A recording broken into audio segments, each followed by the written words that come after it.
Hello, welcome back to Candid Talk with Adelle. It's always exciting to be back here on this channel to give you everything accountability, leadership, transparency, everything money as well. And so today, let's talk money. You've been asking about Adelle, money. Talk about money. All right, let's talk about strategies to build a financially stable, personal and professional life. And this will be just so brief because we've talked about this in other different forums, but I thought I'd bring the same here. So let's get started.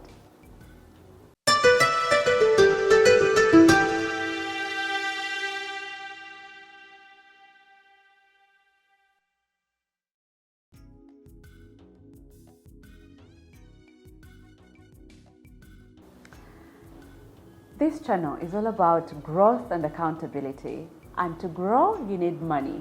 And so if you have not subscribed yet, please check on that button. You see it? Yes, subscribe, click that button, and also the like button, because the more you do this, the more I get motivated to bring you more content. It is not easy. It is actually a sacrifice, but I hope that you like the content and you can subscribe to this channel, Candid Talk with Adelle, and as well, share with a friend. How do you build a financially stable life? There are small basics, very, very small basics, and these also can apply in the leadership space. Make sure you set good financial goals. When the year is starting, we have this setting, I don't know what you call them in other countries, but here we set expectations, or you set targets for the year, or you set your aspirations for the year as an individual, but also on a professional level. And so most of us say, I want to make 100 million shillings. I don't know in dollars what that would be. About 300, you'll do the math. You set a target of 100 million Uganda shillings, but you have not put systems in place to achieve it. You have not even evaluated if you're able to actually make that money.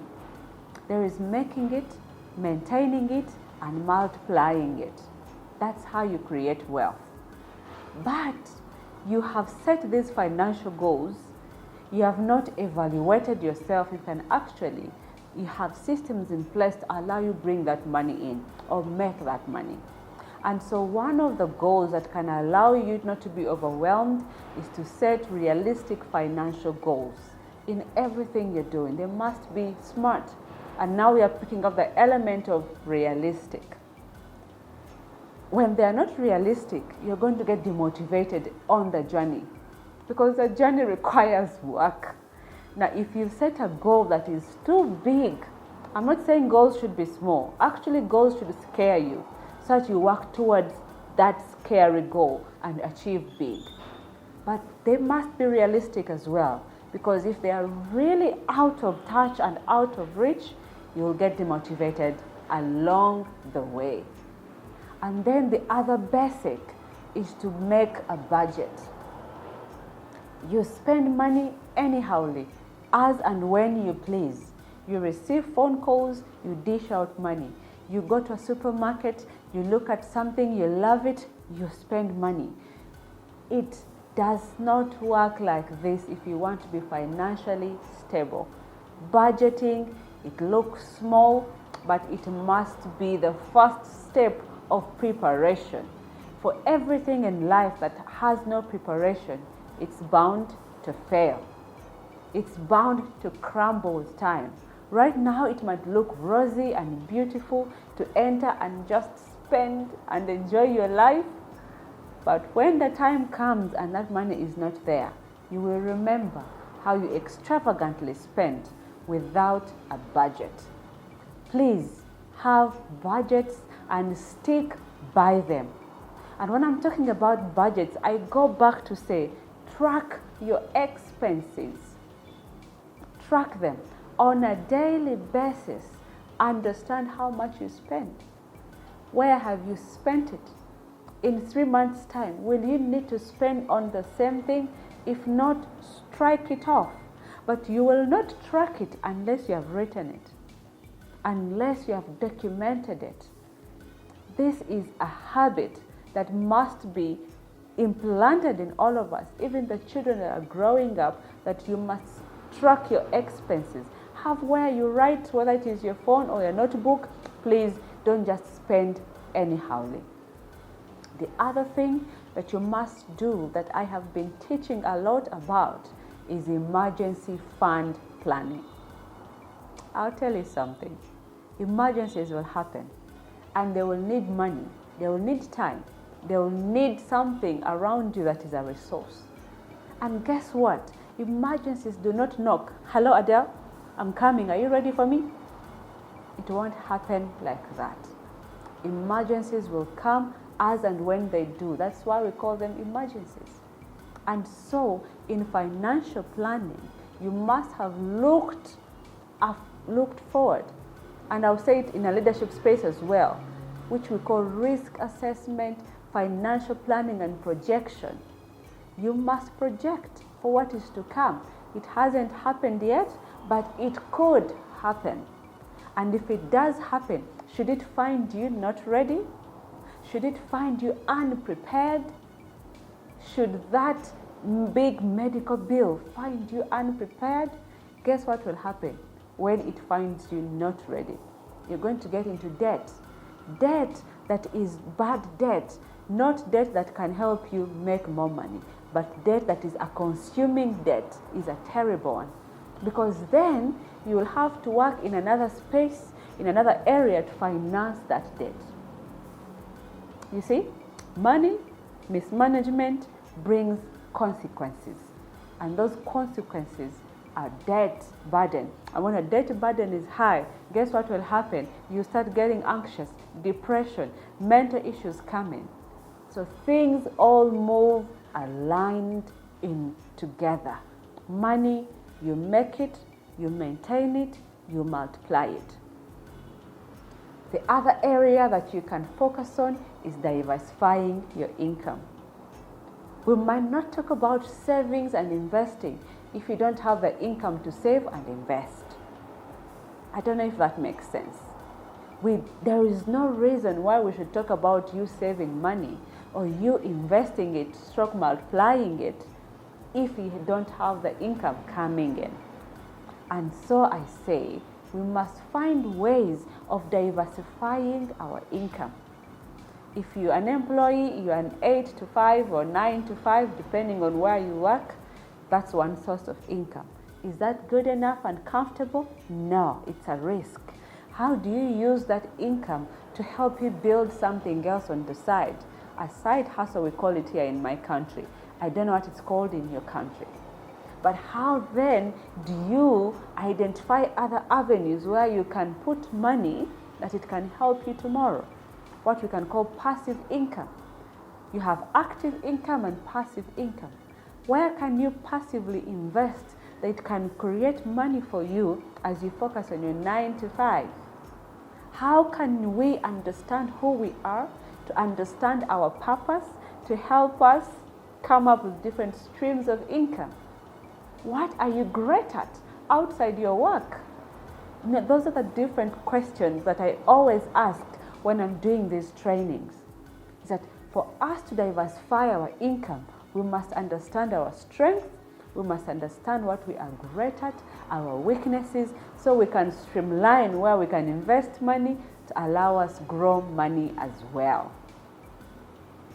Elements of financial planning. You must ensure that you manage debt if you have it. Debt management. If you have debt, there are strategies in place where you can manage debt. First, assess your income as well.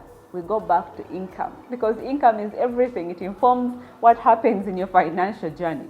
You assess yourself as to where you are in building your income.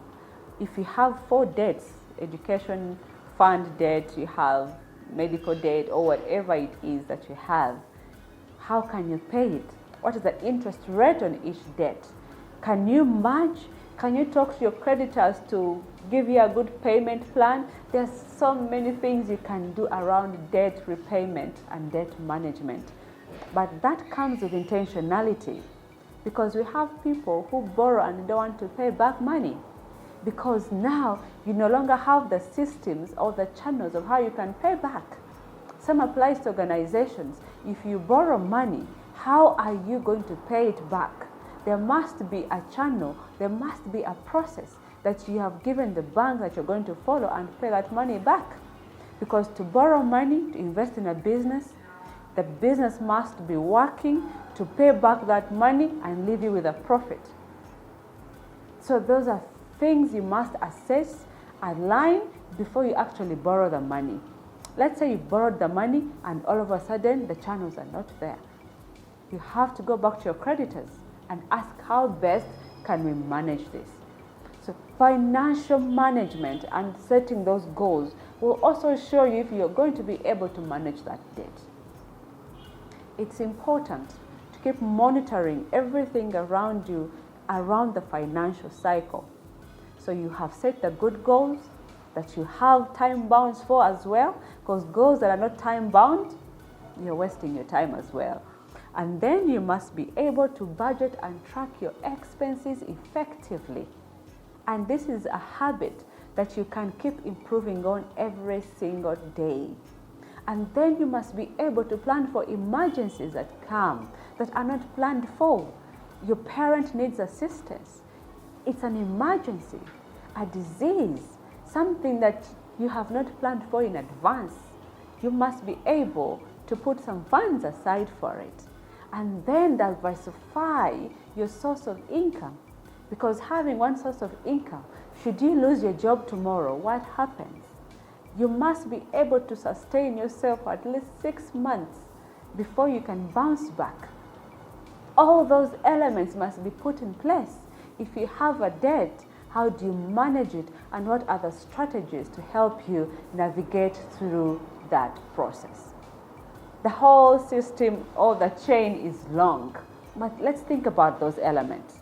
And next time we come, we shall talk more about finances, now in its detail, for us to understand how to invest and how and which channels to invest in. But before you go into investing, how you can save it.